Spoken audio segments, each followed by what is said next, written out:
안녕하세요. 암호화폐와 리플의 XRP 정보를 전달해드리는 니에남입니다. 오늘 미연준 FOMC가 모두가 예상한 대로 50bp의 금리 인상을 했는데요.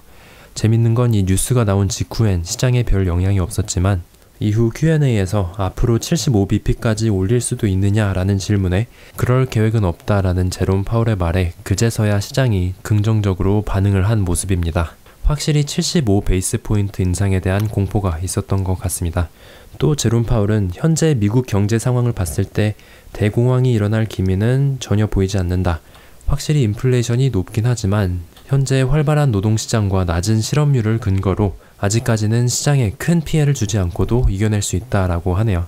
이 뉴스로 오늘 다우존스도 3% 정도 회복해주면서 다행히도 일단은 3월달 저점을 지지해준 모습입니다. XRP도 나머지 시장과 함께 소폭 상승하면서 지금은 65센트까지 회복한 모습입니다. 오늘은 먼저 며칠 전 공개된 리플의 1분기 XRP 보고서를 한번 보여드리도록 하겠습니다. 여긴 이렇게 1분기에 있었던 주요 뉴스들을 간략하게 적어놨는데 일단 스킵하고 통계로 넘어가 보겠습니다. 제가 생각하기에 이번 보고서에서 가장 주목할 만한 건 리플의 추가적인 XRP 매입량입니다. 시장에 유통되고 있는 XRP 중 리플은 올해 1분기에 작년 4분기에 3배를 뛰어넘는 10억 8,100만 달러, 한화로는 1조 3천억 원을 넘는 가치의 XRP를 매입했다고 합니다.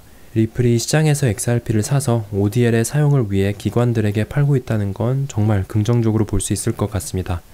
이 수치를 보시면 ODL이 말뿐만이 아니라 정말로 꾸준한 확장을 하고 있다는 걸 알 수 있는데요. 리플의 ODL 관련 XRP 판매량이 이미 높았던 작년 4분기 수치를 뛰어넘은 13억 5,400만 달러였다고 합니다. 그러니까 원래 가지고 있던 XRP와 시장에서 구입한 XRP를 합쳐서 ODL을 사용하는 기관들한테 팔고 있는 건데요.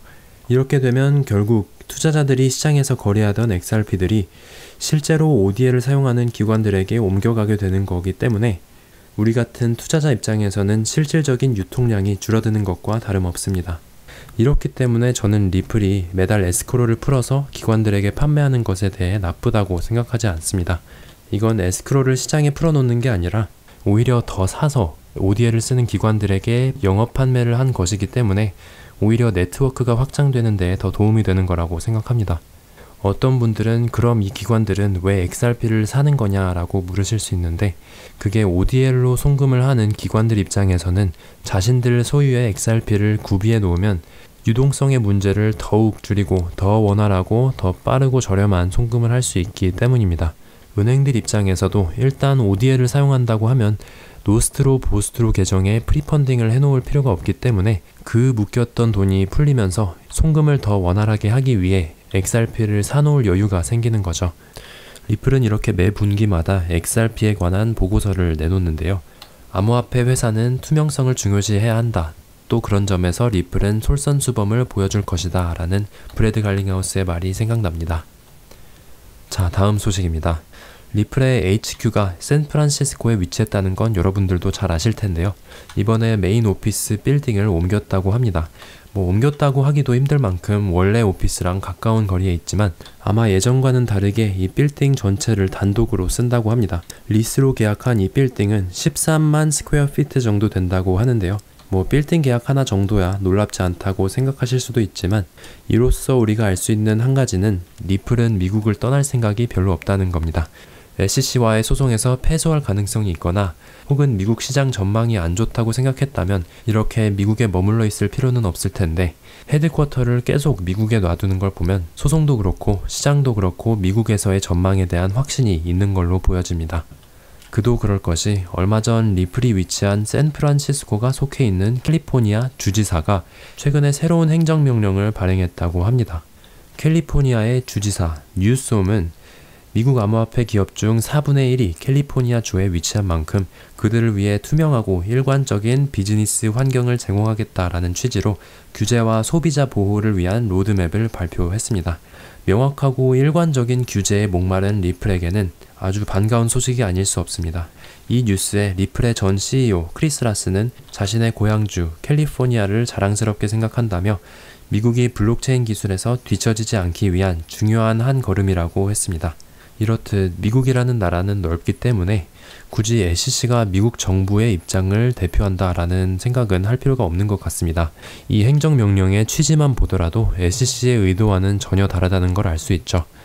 생각해보면 SCC는 그저 어떻게든 미국 암호화폐 시장에서 자신들의 영향력을 높이려고 발버둥을 치고 있는 것 같습니다. 어제 SCC는 또 암호화폐 관련 소송을 진행하는 법집행부서의 크기를 2배 늘렸다는데요. 이에 우리의 존 디튼 변호사는 SCC는 내부 윤리부서나 2배로 늘려서 내부적인 비리를 잡아내는 게 투자자들한테는 더 도움이 될 것이라며 비난했습니다. 맞는 말이죠. 자, 그럼 SCC 이야기가 나온 김에 소송 관련해서 업데이트 해드리겠습니다. 저번에 말씀드린 흰먼 이메일을 제출 안 해도 되는 SCC의 새로운 이유, 변호사 비밀 유지 특권을 내세운 SCC의 주장에 대해 리플이 이번 달 13일 답변을 제출하게 되었는데요. SCC는 어제 그 소식을 듣자마자 리플의 답변에 대한 반박을 할 수 있게 해달라라는 요청을 했습니다. 이에 리플 측의 솔로몬 변호사는 아주 화가 난 듯한 톤으로 이게 몇 번째인 줄 아느냐, 지금까지 있었던 흰먼 이메일 관련 판결들은 다 장난이었냐, 디스커버리는 몇 달 전에 끝난 상황에 이건 납득할 수가 없다라고 했는데 오늘 몇 시간 전에 넷번 판사님이 SCC의 요청을 승낙했다고 하네요. SCC와 넷번 판사님이 언제까지 흰먼 이메일을 끌고 갈지 알 수가 없습니다. 이렇게 시간이 지날수록 약식 판결이 흰먼 이메일 없이 진행될 가능성이 점점 더 높아지는 것 같습니다. 따라서 올해 합의가 이루어질 가능성도 점점 낮아지는 거고요. 자, 그럼 오늘 마지막으로 비트코인 온체인 데이터를 한번 보겠습니다. 단기적인 방향성을 예측하는 데에는 온체인 데이터가 빠질 수 없는데요. 유튜버 블록체인 베커가 관찰한 대로 현재 비트코인을 거래소에서 빼는 사람들이 의외로 많다고 합니다. 이 말은 장기적으로 홀딩할 의도를 가진 사람들이 많다는 뜻이고 통계적으로 봤을 때 그랬을 시에 상승장이 이어졌다고 합니다. 내려가는 가격에도 개인 지갑에 비트코인을 더 보내는 걸 보면 지금은 아직 하락장이 아니라 매집 기간이라고도 볼 수도 있겠습니다.